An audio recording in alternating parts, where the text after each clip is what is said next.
In 1996, a man named Evander Holyfield knocked out Mike Tyson's career and helped him stay on top of the boxing world for over a decade. During that time, Tyson earned more than $400 million.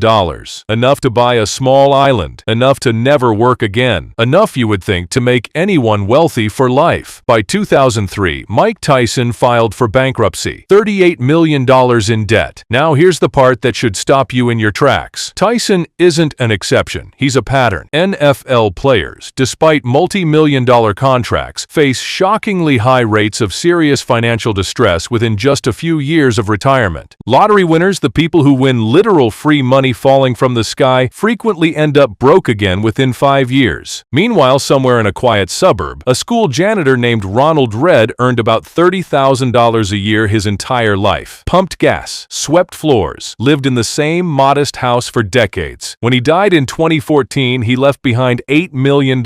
So what's actually going on here? Most people assume the answer is simple. It's about how much you earn. Earn more, you'll have more. But Tyson and Reed just proved that theory wrong in the most dramatic way possible. Here's what nobody tells you. The amount of money flowing into your life has almost nothing to do with whether you stay broke. What matters is something invisible, something most people never even notice is happening to them.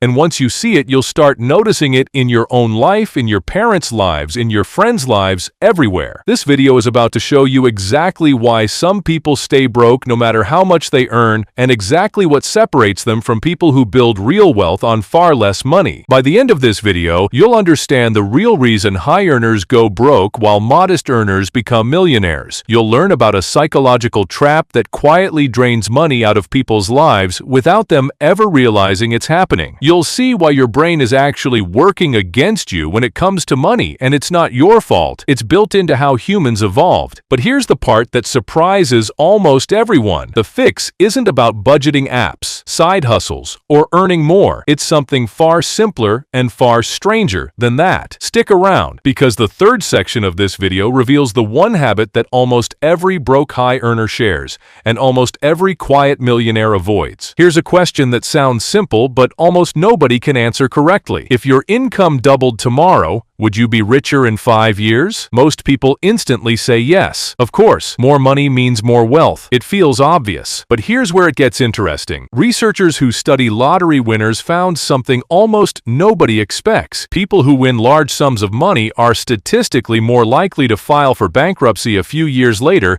than people who never won anything at all. The very thing that should have made their life easier ends up wrecking it. Why would free money make someone go broke faster? The answer lies in something economists call lifestyle creep, but that name makes it sound far too gentle. What actually happens is more like a flood. The moment a person's income rises, their spending rises to match it almost instantly, like water finding its level. A new car appears, a bigger house, better clothes, nicer dinners. None of it feels reckless in the moment. Each purchase feels reasonable, deserved, even smart. Let's make this concrete. Imagine two co-workers, both earning $50,000 a year. One gets a promotion and now earns $90,000. On paper, that's an extra $40,000 a year. Free money compared to before. You'd expect that person to build wealth twice as fast. But here's what actually tends to happen. The promotion comes with a new title, and the new title comes with a new identity. This person starts dressing the part, eating at different restaurants, maybe leasing a nicer car because I can afford it now. Each decision is small. Each one feels justified. But by the end of the year, almost all $40,000 extra dollars has vanished into a slightly more expensive version of the same life. This is the income illusion. Your brain doesn't measure wealth in absolute numbers. It measures wealth in comparison to your recent past and to the people around you. Earn more and your brain immediately recalibrates what feels normal, what feels modest, what feels like treating yourself. The treadmill just speeds up. You're running faster, but you're staying in exactly the same place. This is exactly what happened to Mike Tyson. Multiple cars, multiple mansions, a pet tiger that reportedly cost $70,000 a year just to maintain. None of these decisions felt insane to him in the moment. Each one felt like a normal purchase for someone at his income level. The problem wasn't one bad decision. It was hundreds of reasonable decisions that quietly added up to financial ruin. And here's the psychological trap hiding underneath all of this. Humans don't evaluate money in absolute terms. We evaluate it relative to a reference point, usually our recent past or the people around us. That's why stress about money isn't really about how much money you have. It's about the gap between what you have and what you've trained your brain to expect. But that's not even the most surprising part. Here's something that should be taught in every school and almost never is. Every person has what researchers call a financial set point. It's like an internal thermostat for spending, except instead of controlling temperature,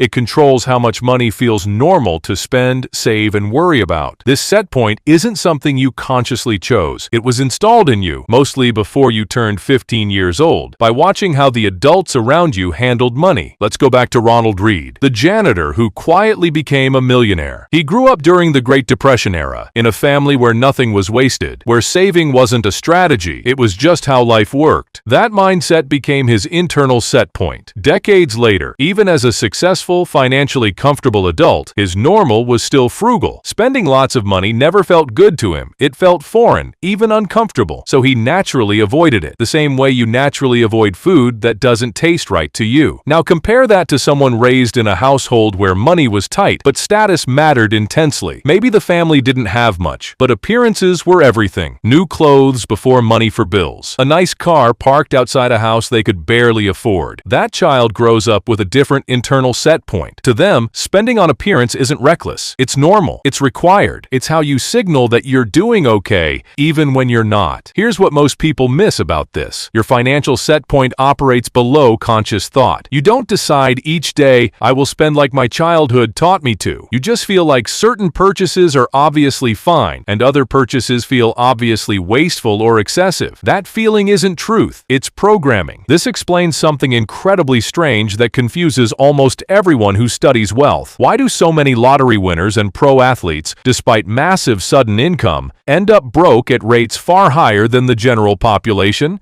It's not because they're bad with numbers. Many are sharp, capable people in other areas of life. It's because money showed up faster than their internal set point could adjust. Their bank balance changed in an instant. Their psychology didn't change at all. So they kept spending according to an old set point that was built for a completely different financial reality, except now there were more zeros attached, which made the damage that much bigger. But here's the good news hiding inside all of this. Unlike income, a set point can actually be changed on purpose once you know it exists. You can't just decide to feel different about money overnight, but you can change your habits and your defaults until a new set point slowly becomes your new normal. But the story doesn't end there, because there's something even more powerful than your childhood set point, something that operates on autopilot every single day of your adult life, completely invisible until you learn to spot it. Here's the uncomfortable truth most people will never admit to themselves. Nobody goes broke because of one big mistake. They go broke through hundreds of tiny decisions that each felt completely harmless in the moment. This is the part almost every broke high earner has in common, and almost every quiet millionaire avoids. It's called lifestyle inflation, and it's sneaky precisely because it never announces itself. Picture a young professional landing their first real job out of college, earning $60,000 a year. That already feels like a fortune compared to the ramen noodle budget of student life. A little nicer apartment feels earned. A few dinners out each week feel deserved after a hard week of work. A car upgrade feels responsible since the old one is getting unreliable. Each decision on its own is completely defensible. Nobody would call any single one of these choices reckless. 3 years later,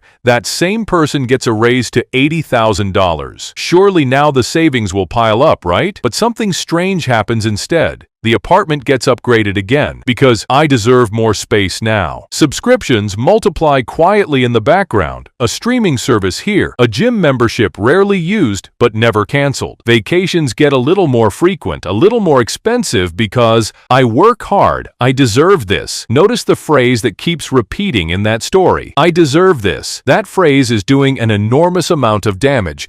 and it feels completely justified every single time it's used. Here's the psychological mechanism behind it. Humans adapt to improved circumstances astonishingly fast. Psychologists call this the hedonic treadmill. A nicer car feels thrilling for the first few weeks, then it just becomes the car. A bigger apartment feels luxurious for a month, then it just becomes home. The brain recalibrates its baseline of normal almost as fast as your bank account changes, which means the happiness boost from each upgrade fades quickly, but the monthly bill from that upgrade never fades. It just sits there, permanently, quietly eating away at your future. This is why a person earning $80,000 can feel just as broke, just as stressed, just as one emergency away from disaster as a person earning $40,000. Their spending simply rose to swallow the extra income hole, dollar for dollar, lifestyle upgrade for lifestyle upgrade. But there's a second ingredient mixed into this trap, and it's even sneakier than lifestyle inflation because it disguises itself as financial responsibility. It's called the debt-funded identity, and here's how it works. Many people don't just inflate their lifestyle with cash they actually have. They inflate it using credit, financing, and loans while telling themselves a comforting story the entire time. I'm building credit. This is an investment in myself. Everyone finances a car, that's just normal. Each of these statements might even be technically true in isolated cases, which is exactly why the trap works so well. It hides inside reasonable-sounding logic. The danger isn't using credit. The danger is using credit to fund a lifestyle slightly above your actual means, month after month, year after year, while the gap quietly compounds in the background through interest payments. A person doing this can look financially impressive from the outside. Nice clothes, nice car, nice vacations, while being one missed paycheck away from collapse because none of what you're seeing was actually paid for. It was borrowed against a future that hasn't arrived yet. Wealth and the appearance of wealth, it turns out, are almost completely unrelated. Ronald Read, the millionaire janitor, reportedly wore a worn winter coat held together with a safety pin. Nobody who saw him walking to work would have guessed he was sitting on $8 million in stock. The people least focused on looking rich are often the ones quietly becoming rich, because every dollar not spent proving wealth is a dollar left alone to grow. Here's something that should make you feel a little better about all of this, and a little more alarmed at the same time. This isn't really a willpower problem. It's a wiring problem. Human brains evolved over hundreds of thousands of years in environments where resources were immediate and scarce. Find food today, eat it today, because there was no guarantee of food tomorrow. Saving abstract numbers in a digital bank account for a retirement 30 years away is, biologically speaking, an incredibly unnatural thing to ask a human brain to prioritize. Your ancient survival instincts are constantly screaming, "Enjoy this resource now," while modern financial security requires the exact opposite instinct, delaying gratification for a future that doesn't feel real or urgent yet. This is why willpower-based advice like "just spend less" so often fails. It's not that people are lazy or foolish. It's that they're fighting a battle against instincts that are millions of years older than credit cards, mortgages, and retirement accounts. There's a famous experiment, often called the marshmallow test, where children were offered one marshmallow now or two marshmallows if they waited 15 minutes. The ones who could wait tended to do better financially as adults. But here's the detail most retellings leave out. That ability to wait wasn't fixed at birth. It was shaped by whether a child had learned that waiting actually paid off, that promises around them were usually kept. Kids from unpredictable environments rationally learned to grab what they could get immediately because waiting had only ever cost them disappointment. Translate that into adult financial behavior and it clicks into place. People who grew up in unstable households often carry a deep, unconscious belief that money in hand right now is the only money that's real, because tomorrow has historically been unreliable. That isn't a character flaw. It's a survival strategy that made perfect sense once, but quietly sabotages long-term wealth building now. This is why earning more money cannot fix this problem on its own. Hand a brain wired for short-term survival a pile of long-term resources, and it will often find a way to convert that pile straight back into short-term spending, because that's the only mode it knows how to run in. The brain doesn't ask, "How do I build lasting security?" It asks, "How do I feel good and safe right now?" And spending, Buying status, buying comfort, buying the appearance of having made it feels good and safe right now in a way an invisible, growing number in a brokerage account simply does not. So if it's not about income and it's not really about willpower either, what is actually different between the people who go broke and the people who quietly build wealth? Here's the answer, and it's almost frustratingly simple once you see it. The difference is the gap between income and spending sustained automatically over a long period of time, regardless of how that income changes. That's it. That's the entire secret. Not a clever investment, not a secret stock tip, not a higher salary. Just a persistent, protected gap, maintained on autopilot. Ronald Read didn't get rich through some genius investment strategy. He bought solid, boring, well-known stocks and held them for decades without panic selling during downturns and without constantly trading in and out chasing trends. The real engine of his wealth wasn't picking winners. It was time, combined with a gap between what he earned and what he spent, that he protected fiercely and automatically for most of his adult life. Compare that to a high earner who spends 95% of every raise the moment it arrives. It doesn't matter if their income is $60,000 or $600,000. If the gap between income and spending stays thin, wealth simply cannot accumulate no matter how large the income number looks on a tax return. A bathtub with the drain wide open doesn't fill up just because you turn the faucet on harder. It just drains faster, more dramatically, with more water rushing through and going absolutely nowhere. This explains the income illusion completely. Income is the faucet. Spending is the drain. Wealth is what's left in the tub. Most people obsess over the faucet, earn more, get a raise, find a side hustle, while ignoring the drain, the lifestyle inflation and status spending we covered earlier. You can have the most powerful faucet in the world, and if your drain is wide open, the tub stays empty forever. Protecting that gap matters so much because of what happens to money once it's left alone. It compounds, quietly growing on itself year after year, the same way a small snowball rolling down a long hill eventually becomes an avalanche. Not because it suddenly got heavier, but because it kept rolling a little longer than everyone else's. This is also why starting earlier matters more than people realize. A dollar saved in your 20s has decades longer to compound than a dollar saved in your 40s, which means an early, modest gap can outgrow a much larger one started later, simply because it was given more time to work. And here's the genuinely freeing part of all this. You don't need a dramatic income increase to start building real wealth. You need to spot your own personal leaks, the lifestyle creep you've stopped noticing, the status spending you've justified so many times it now feels invisible, and then remove the decision entirely rather than relying on willpower. People who automate their saving this way tend to accumulate dramatically more wealth than people who plan to save whatever's left over, because there's almost never anything left over. Spending naturally expands to fill whatever space is available, the same way lifestyle expands to fill whatever income is available. This is the strange part that took economists decades to fully appreciate. The most powerful financial tool available to an ordinary person isn't a stock pick or a clever tax strategy. It's a default. Once saving happens automatically, you're no longer fighting your ancient brain's preference for immediate reward every single payday. You've already won before the temptation even shows up.